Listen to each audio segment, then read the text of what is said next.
Welcome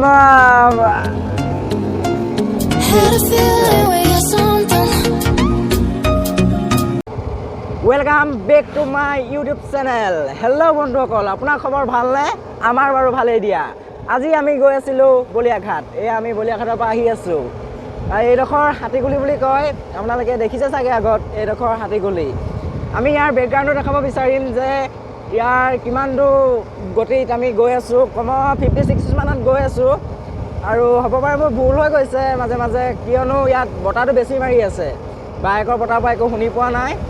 এয়া আগলৈ আমাৰ আছে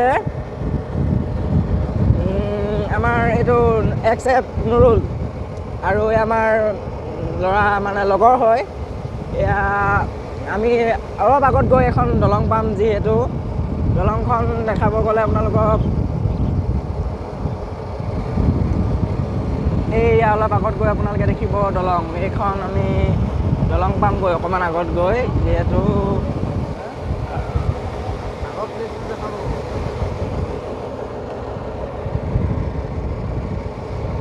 এইফালে এখন সুন্দৰ পথাৰ দেখিছে।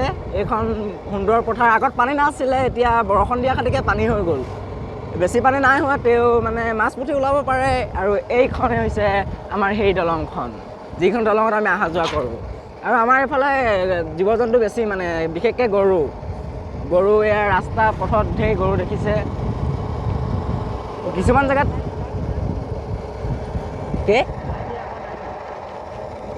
এইজন আমাৰ ডাইট, এইজন এয়া আপোনালোকে দেখিলে যিজন গ'ল সেইজন আমাৰ ডাইট। এয়া আমি শ্ল' কৰি দিলোঁ, মানে গৰুৰ ভিৰটো বেছি যে, এয়া গৰুৰ ভিৰটো বেছি খাতিকে শ্ল' কৰি দিবলগীয়া। আচলতে এইটো ঘাট হয়, মাটিয়া ঘাট। বলিয়াঘাটলৈ পাৰ হৈ আহোঁতে এইটো ঘাটেদি অহা যোৱা কৰিবলগীয়া হয়।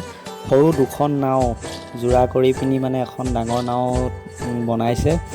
তাত বাইক চাইকেল মানুহ অহা যোৱা কৰা হয়। অলপ আগত মানে কি এখন পকাৰ দলং RCC বনাই আছে। তো কেতিয়া সেইখন সম্পূৰ্ণ হয় এতিয়ালৈকে ক'ব পৰা নাই। তো বৰ্তমান এতিয়া যিসকল মানুহ অহা যোৱা কৰিবলগীয়া হয় ইপাৰৰ পৰা সিপাৰলৈ, এই নাওখনতে অহা যোৱা কৰা হয়। আমি বলিয়াঘাটৰ পৰা আহি আছোঁ বুলি যে কৈছিলোঁ, তো আহি থকা অৱস্থাত এই নৈখনে পাৰ হৈছিলোঁ। তাৰে ভিজুৱেলটো আপোনালোকক দেখালোঁ। তো ঠিক আছে, ইমান